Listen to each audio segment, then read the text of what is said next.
Yo, what's up guys? Pierre Andre is back. Assalamualaikum dan salam sejahtera kepada korang yang menonton channel Pierre Andre Vlog. Yes guys, aku kembali lagi. Tapi malam ni aku nak menyeramkan korang dengan video-video atau klip-klip video seram yang aku dapat dekat luar sana guys.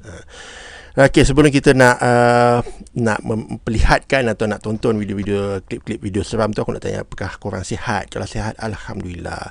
Sebab tu guys, kita kena banyak-banyak bersyukur kepada Allah atas nikmat kesihatan yang Allah berikan kepada kita semua. Aku nak memperingatkan kepada diri aku juga supaya perbanyakkan bersyukur. Antara nikmat yang Allah bagi tapi kita leka untuk bersyukur adalah nikmat sihat. Sihat ni sebenarnya, orang sihat dia memang tak terfikirlah. Tapi bila dah sakit je baru dia tahu, Allah, ya Allah, kenapa aku tak bersyukur waktu aku sihat dulu. Ni bila dah kena sakit ni, sakit tu, barulah kita nak menjaga diri kita. Sedangkan Allah bagi kita banyak waktu untuk kita nak jaga diri kita, dan banyak waktu untuk kita nak mensyukuri nikmat sihat ini guys. Dan nikmat sihat ni memang mahal lah. Sebab sihat ni memang dia bukanlah nak kata tak boleh beli dengan duit. Memanglah kalau sakit kita boleh pergi berubat, tapi kan lebih baik kita cegah dan lebih baik kita bersyukur. Sebab bila kita bersyukur, Allah akan tambahkan lagi nikmat ni guys. Okay guys, hari ni aku nak bercerita tentang rasuk. Ada tak antara korang yang pernah kena rasuk? Aku rasa memang ramai yang pernah kena rasuk dan pernah mengalami peristiwa itu. Kalau bukan dia, mungkin orang yang terdekat pernah lihat lah. Macam aku sendiri memang banyak kali aku lihat orang kena rasuk. Kalau bukan di set, di tempat-tempat lain pun pernah je aku lihat orang kena rasuk. In fact, aku sendiri pun hampir pernah kena rasuk guys. Dan benda rasuk ni bukan benda yang main-main lah. Mungkin kalau ada orang tengok, ni semua menipu lah, jangan cakap, tak kena, tak tahu, tak lihat, tak tahu. Sebab benda ni memang benda real. Benda real itu di mana makhluk-makhluk gaib ni dia sebenarnya boleh masuk merasuki badan kita kalau kita dalam keadaan lemah, dan kalau dalam keadaan kita tak kuat lah. Dan ada dua klip video aku nak share dengan korang tentang video-video yang orang kerasukan. Dan sebelum kita nak bahas atau menceritakan pengalaman aku tentang video rasuk ni, kita tengok dulu video apa yang aku nak share dengan korang. Lepas tu baru kita cerita pasal rasukan ni guys. Okay, kita tengok dulu dua video ni.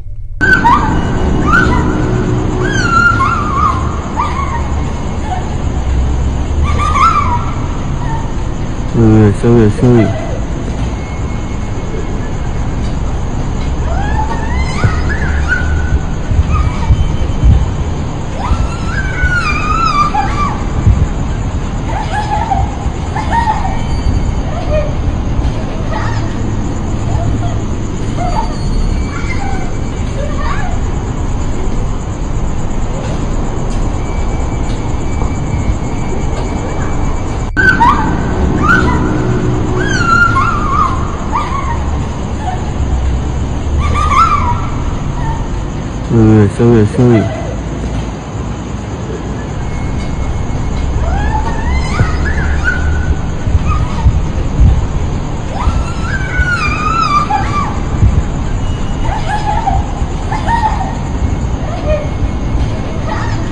Nah, kawannya berarti ingin tahu nanti tunjuk lah. Ada kawannya. Nah. Hei. Wah, kada beres lah ini dah.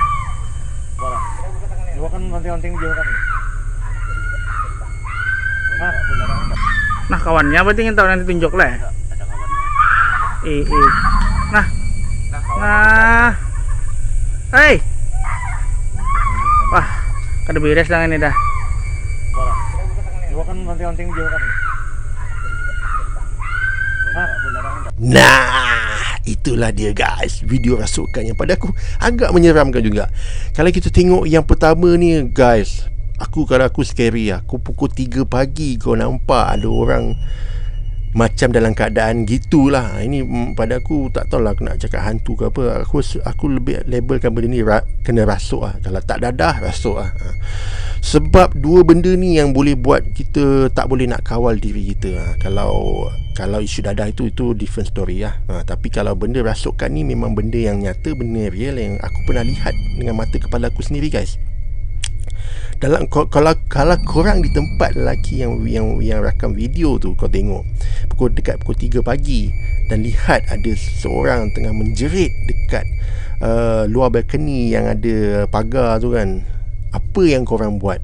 adakah korang nak call polis atau apa. Tapi kalau aku di tempat tu, apa yang kita boleh buat ialah kita takut lah kan. Sebab apa, benda yang tak masuk akal kan berlaku pukul 3 pagi. Dan memang pada aku itu satu video yang menyeramkan lah. Sebab dalam suasana yang macam tu memang tak dapat dinafikan dia punya keseraman melihat orang yang kerasukan. Kau bayangkan kalau balcony tu tak ada pagar tu, aku takut dia boleh lompat dekat bawah tu guys. Sebab dalam keadaan rasuk ni memang tak boleh nak kawal diri kita. Sebab kita memang dah dikawal sepenuhnya oleh makhluk yang merasuki tubuh kita. Dan video yang nombor 2 ni pun sangat seram. Pasal apa? Kita dapat lihat dengan terang guys, iaitu ada satu manusia ni, dia panjat pokok tu dalam keadaan menggila dan kerasukan dekat atas tu, dan sangat-sangat menyeramkan. Aku tak tahu dia dirasuk oleh makhluk apa, dan kesudahannya ada orang cuba panjat untuk bawa dia turun. Dia memang pada aku itu suasana yang sangat tegang lah bila melihat orang yang merasuk dan panjat pokok. Bukan apa kita takut dia lompat ke bawah. Kalau pokok tu tinggi, boleh jadi kecederaan kepada orang yang kena rasuk ni lah. Kesian orang yang dirasuk tu lah. So makhluk yang kena rasuk tu, dia tak ada apa, lepas dia keluar je kan. Dan seperti aku cakap tadi, dia kalau bukan dadah, kalau bukan faktor gila dan juga rasuk lah yang boleh jadikan manusia macam tu. Tapi orang gila jarang nak buat benda-benda yang membahayakan diri dia. Melainkan itulah orang yang mengguna dadah dan juga depression. Orang yang depresi pun dia sebenarnya tidaklah begitu. Dia lebih kepada kemurungan, duduk sorang-sorang. Tapi apa yang kita lihat tadi tu lebih kepada menggila guys. Dia lebih kepada macam orang yang betul-betul kerasukan. Dan aku meyakini mungkin itu adalah rasukan yang benar. Okey, based pada pengalaman yang aku pernah lihat dan aku pernah lalu, macam aku cakap tadi, aku pun pernah hampir nak kena rasuk. Di mana waktu tu aku shooting satu filem, dan tajuk filem ni Jin lah, yang dibintangi oleh Tok Arifin di sebuah villa yang sangat besar. Villa ni terletak di Sungai Buloh, Keluang. Dan memang dalam suasana villa ni memang seram lah. Dia ada satu energi yang pada aku, energi dia panas. Dan energi dia tak tahu kenapa energi ni macam mengganggu aku. Dan aku masih ingat lagi detik-detik sebelum aku nak kena rasuk. Tapi aku tak kena rasuk lah guys. Aku sempat lawan. Sebab aku rasa macam ada sesuatu yang tak kena.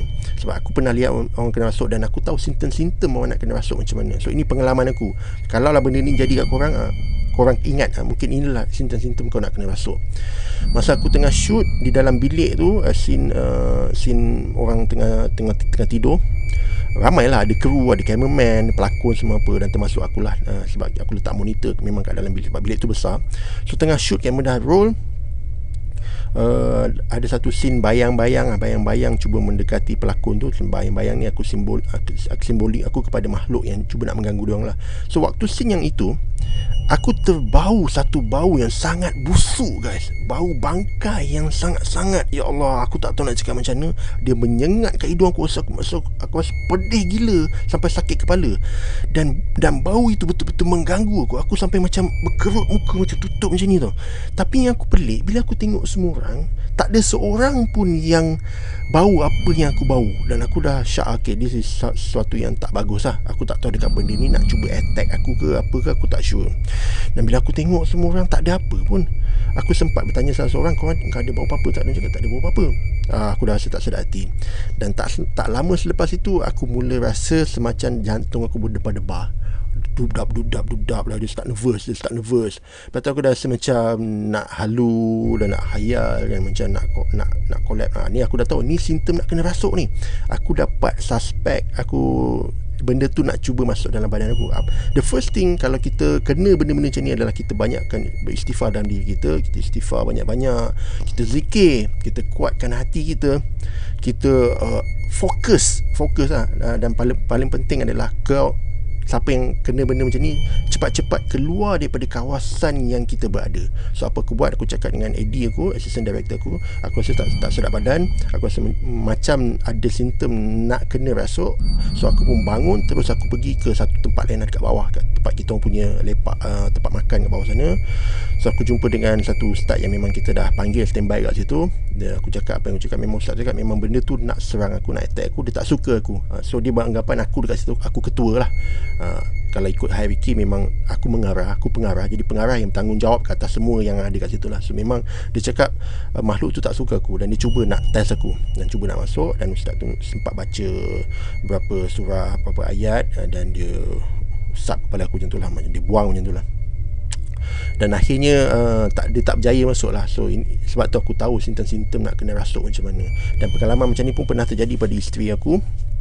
Sewaktu dulu ni dah berapa tahun lepas lah, kita orang sempat nak pergi tengok satu rumah kondominium yang untuk dijual lah. Dan memang cantik lah, walaupun dijual agak murah dekat kawasan Bukit Terbangsa. So aku ajak bini aku, time tu isteri aku mengandung anak pertama aku, dan kandungan dalam 6 bulan macam tu lah. So pergi, rumah tu agak besar dan harga dia memang below market lah, memang murah lah. Aku cakap murah ni. Dan aku rasa macam berminat nak beli. Sebab tu aku dengan isteri aku pergi. Bila pergi check, tiba-tiba aku dah dapat rasa suasana pun memang tak best lah. Rasa something macam pelik. Bini aku pun dia rasa macam, dia tak tahu, dia cakap macam penat lah, macam penat sangat. Cakap tunggu, pasal rumah kosong, tak ada kerusi kan. Jadi dia kena berdiri lah, cakap kejap sikit lagi. Aku tengah sembang dengan agent tu. Tiba-tiba masa nak keluar tu, isteri aku terus terjatuh, tapi aku sempat sambut dia. Masa terjatuh sambut, bini aku dah macam, dia dah keluarkan suara macam dengan suara dia, dengan mata dia pejam tu macam macam tu tau. So aku tepuk muka dia, aku tepuk, Bi istighfar. Dia macam, lepas tu alhamdulillah dalam berapa detik tu dia tersedar balik tau. Dia tersedar, cakap istighfar, you nak kena rasuk ni. Lepas tu dia tu istighfar, terus aku tarik dia keluar. Terus aku tak jadi belilah. Memang itu simptom-simptom dia guys. Dan itulah, aku sangat berharap lah pengalaman aku ni mana dapatlah menjadikan sebagai iktibar. Kalau mana terjadi kat korang, kalau korang pergi satu tempat yang korang rasa tak sedap badan, rasa macam sesuatu yang agak pelik, rasa macam khayal, jantung berdebar-debar, ingatlah ada kemungkinan mungkin kau nak kena rasuk. Jadi berhati-hati kalau kita pergi satu tempat yang kita tak familiar guys. Okay guys, video kali ni sampai dekat sini saja. Seperti biasa, mana dia tengok pada awal sampai habis, aku ucapkan jutaan terima kasih. Aku doakan supaya korang panjang umur, murah rezeki, dan dimudahkan segala urusan dunia dan akhirat. Sehingga kita jumpa untuk kita punya next video. Korang jaga diri baik-baik, stay safe, stay cool guys. Korang memang awesome. Ciao.